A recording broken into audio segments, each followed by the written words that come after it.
About that, boys? How about that? It is time, you get me? It is time. It is 4 wins in a row. It is time to put on the glasses. You get me? Because what we are doing under Michael Carrick is ridiculous. It is truly ridiculous. You get me? This is what I've been crying out for. Keeping it simple, keeping it the way we should, and actually just winning games. That is all that we have asked for. That is all that we have cried for. That is all that Michael Carrick has brought to Manchester United, and it's so good. This is something that Ruben Amorim did not do in his entire time as manager of Manchester United, and that right there, in its own clarity, is damning to Ruben Amorim. I'm not going to say he's a fraud because I truly believed in what he was trying to do, and I wanted us to give him more time, and I'm not going to change my mind of that situation.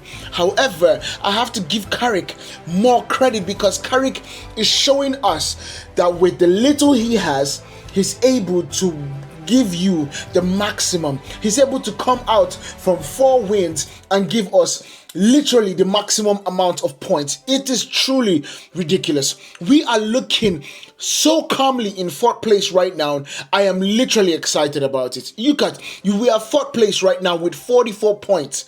And the 44 points in what I'm talking about, this was what we had in 38 games last season. In the whole 38 Premier League season games, we had 44 points.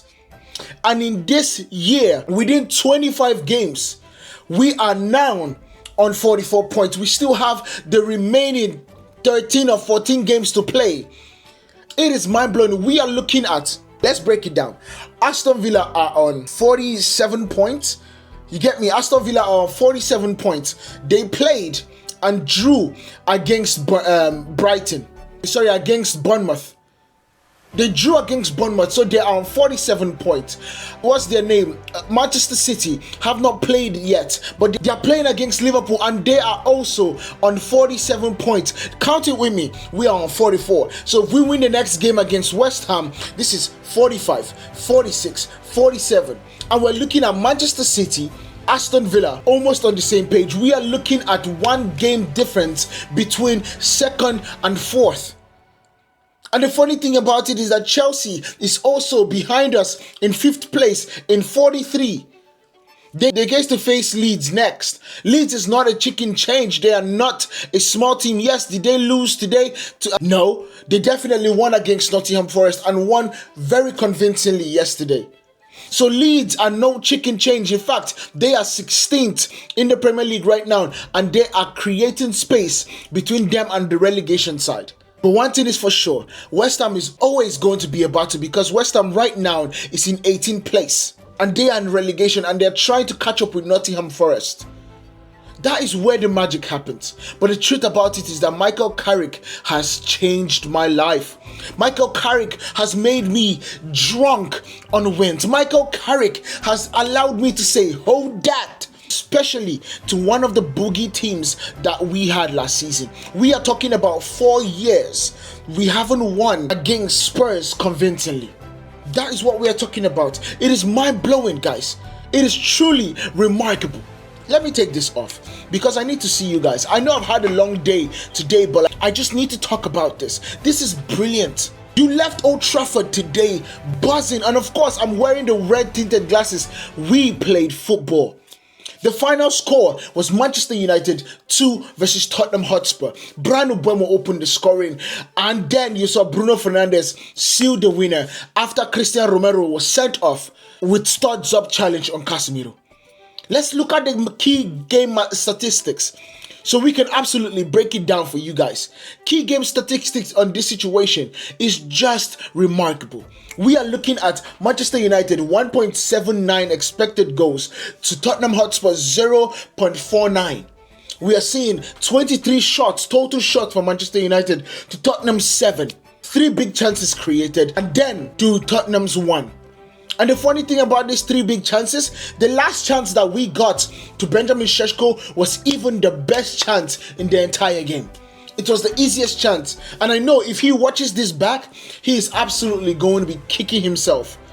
Because that goal would have made it 14 assists for Bruno, would have made it his second goal in back-to-back games, would have given him, let me even see, I think what we are talking about for Benjamin Sesko right now is, in terms of goals, let's see how many goals Benjamin Sesko has in this season. Benjamin Sesko would have gotten this season 6 goals. If he had scored that goal today, he would have gotten 6 goals in the Premier League. And that right there is the key part about this situation. We need to be ruthless, but that's not the focus today. We are absolutely excited, and that is what we are going to be talking about. We are excited because possession, we had more possession. Because the key part about everybody asking was that, will Michael Carrick be able to do this when we have the ball, when we need to break down the opposition, when we need to absolutely get into the nitty-gritty and pick the lock? We did it today with 62% possession to Tottenham's 38% possession. I've already spoken to you about the total shots on target. Come on now. So right now, what we're sitting right now is, after 25 games, we have 44 points and Hotspur have 29. Who was that content creator that was saying all this shit about Manchester United are going to be in the bottom because they won the Europa League? Now they are here looking down on us. Oh, what an irony. I love the fact that things that are on the internet lives forever. Every single time that guy wakes up in the morning, he is going to be sent that video. If I find it, I'm going to do it myself. Just so he remembers that that's what he was talking about last summer. Just so he remembers. Let him not forget that Manchester United and Tottenham Hotspur are in a different stratosphere when it comes to who is big. Now let's get into the tactical analysis of the game. How did the game get won by Manchester United? First things first, it have to be the midfield sovereignty. Casemiro, Unk. How many times did I call your name? Unk. Casemiro's screening and Mainoo's progressive passing allowed United to dominate the middle third. We just took over the midfield. Spurs were forced into defending, and deeper, I like you, as if Lily Phillips was telling you to push in to a fat dude. Come on, bro. That is what it sounds like. But we pushed them back so far up, they literally could taste themselves. That's how crazy it was. To concede entries between lines, we were there. After the red card, United just converted this midfield control into territorial dominance, because the truth about it is that Tottenham Hotspur could not do anything from that onwards. They could not threaten us, whether it's the overlapping run from Archie Gray or the run from Udogie. It just could not happen, especially after the red card. And then you also have to look at the set piece play. We have already shown that in this Premier League season, we are competing with Arsenal on who is the best at set pieces. Arsenal have gone the whole crazy chaos kind of situation, while Manchester United is cool, calm, and collected in the way they build and get the goals. That's what I'm talking about. That right there is how things are meant to be. Beautiful set piece, straight from Carrington onto Old Trafford, from Bruno to Mainoo, from Mainoo to Mbeumo, and then you see. That's all you see. Now everybody doing this. Everybody doing that. Can we all celebrate that we have the signing of the summer? We have the signing of the season in Bryan Mbeumo. What a player in Bryan Mbeumo. The dude is just ridiculous. He just knows how to find the back of the net. In the Premier League, we are looking at 1 assist in 21 games. Oh my God. What have we done to deserve this? And the funny thing about this situation is that every single thing is in the box, and that is where we suffered last season. We suffered so much with finding our strikers in the freaking box. We suffered. We are looking at him in the 99th percentile in successful passes. You look at the goals, he has scored 9 goals. Expected goals, 7.20 from right now. So he's going past his expected goals for Manchester United. That's how you know you have a successful signing. He did the same thing last season. He had expected goals of 15 goals last season at Brentford and scored 20. That is how you find a player. That is how you scout a player. XG on target 7.90. Let's say 8. Non-penalty XG 7.20. Shots 51. Shot on target 29. Headed shots 5. The smallest man in our 18-yard box has 5 headed shots. And when you look at the conversion rate that he has taken, 51 shots to 29 shots on target, it is beautiful. For those who doesn't know math, you're looking at 50. Half of 50 is 25, and then you say 51, and then you have a 29%. This is more than half. You are talking about the 99 percentile in shot accuracy. It is beautiful to see, my guy. It is beautiful to see. Are we looking at per 90? He's getting 1.52 shots per 90 on target. This is what I'm talking about. This is Bryan Mbeumo. This is getting the right stuff. It truly is. And I'm so glad that we picked him. I'm so glad that he was the one that we brought instead of Anton Semenyo. Don't get me wrong, I still would have loved Anton Semenyo. He would have completed this team to make us definitely dangerous. But that set piece goal straight out of Carrington, and we have to give credit to Johnny Evans. Because that right there is his arrangement. That right there is him in charge of set pieces. That right there is absolutely drawn up in the back of the bus. It is drawn up while they're sitting in Carrington in the canteen. It is drawn up while they are absolutely messing about in a bar. And it was executed perfectly. Ball to Bruno, ball in a corner kick from Bruno to Mainoo, back to Mbeumo. Mbeumo passing the ball into the back of the net. What did Brian Robson say? You need to be able to pass the ball in the back of the net. All these spectacular goals are nice, but if you want to win the league, pass the ball to the back of the net, walk it into the 18-yard box and finish. And that is what we saw today. Now let's look at the numerical leverage after the red for Romero. Romero's dismissal removed Spurs' central protector and compelled a reshuffle that left gaps for wide overloads and late runs into the box. We know that Dragusin has gone through a huge injury, and yes, he has recovered and he has been playing in the under-21s, and now he has come back into the big team. But coming back and facing Manchester United are two different things. They are two different things. Romero, after all the complaining that he complained, which I actually agree, because sometimes you just need to take a bold step in telling the owners, come on now, you need to give us something better. But this is not the way you back it up. This is not the way a captain behaves. You are teetering on going too far and also being the right amount of crazy on the pitch. But most of the times, you're looking at 6 red cards in his Spurs career. That is so much for somebody that has just won the Europa League. It is so much in the Premier League alone. It's problematic. He needs to do better, especially because he's the captain of Tottenham Hotspur. We saw the red card already when Tottenham Hotspur were trying to come back not too long ago, about a month ago, and we are seeing another one against Manchester United. The reshuffle cost them a lot. United used that extra man to probe patiently rather than literally overcommitting and turning possession into quality chances for Tottenham Hotspur.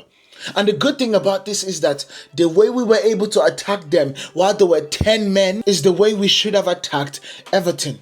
Is the way. Now, I know at that particular time I said, look, in this system, it is truly difficult for me to trust these players in order for them to push them forward and release the handbrake. However, in this particular system that Michael Carrick is talking about and is coaching, let them go. And then we also have to talk about the game management and the transitional control. We did it so well today. With the lead, United balanced pressing triggers and safe recycling, limiting Spurs' low-value counters and keeping Tottenham's XG suppressed. The result was a controlled finish rather than a nervy closeout that we have seen in the past few games. Then let's look at the analytics.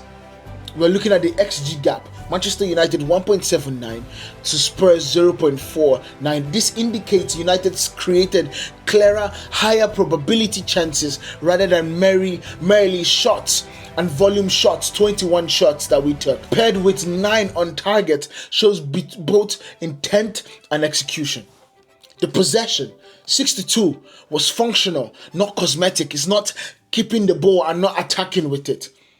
It is used to pin Spurs back and force the turnovers in safe areas and manufacture entries into the box rather than sterile passes. Shots on target, we had 9 to Tottenham Hotspur's 1. This underlines the finishing pressure and the goalkeeper work rate. United's attacking patterns produced repeated tests for Vicario, and why Spurs rarely troubled, Sun Elements. Now when you look at the social and the season implications, you're looking at the league position and the momentum. Man United keeps on a top 4 flight with 44 points in 25 matches.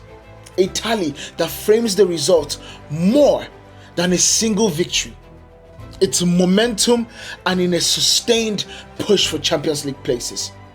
And then of course, we cannot go further without talking about 4 in 4 wins. Frank, are you ready? Because I got this. I'm ready. I can take it off for you. You get me? I can take it off for you. It's ready. It's fully charged. Wireless. You get me? I can take it off for you. Frank, be ready, because we face Tottenham Hotspur, and I wish you can come in Old Trafford in the dugout and cut that hair. That is what I wish. I hope it happens. Manchester United, get in touch with Frank and let us make it happen. We can make this a situation where everybody goes to Mainoo TV and watch Frank get his haircut. Michael Carrick, now let's go into the managerial narrative about this situation. Michael Carrick's perfect start continued with 4 straight wins under his stewardship. This gives the squad a clearer identity, a structured midfield control, set-piece ruthlessness, and a pragmatic close-out kind of situation. The media narratives will obviously start framing about him stabilizing this run and start talking about him being the next manager of Manchester United. I'm going to say this and say this clear. Calma, breathe, absolutely calm down about the things that you think you are about to do, because when you look at this situation, right, you need to understand that for Manchester United to be where we need to be, we need to take it time. Like Michael Carrick said in his pre-match interview, he says we do not need to be knee-jerk, not about firing managers, nor about hiring managers. We need to take it one day at a time. Let's see how many wins he's going to rack up between now and the end of the season. And then we can talk about it. We absolutely, at this point in time, can say that Michael Carrick should be in the running for the job, because he has proven that he's a good enough manager to get wins against the big teams in the Premier League. And now let's look at Tottenham's fallout. This is discipline and this is defensive cohesion. It's truly an immediate talking point for Hotspur. After the red card and the reshuffle, the result amplifies questions that the squad depth and the tactical flexibility is under pressure under Thomas Frank. Thomas Frank needs to do something about this.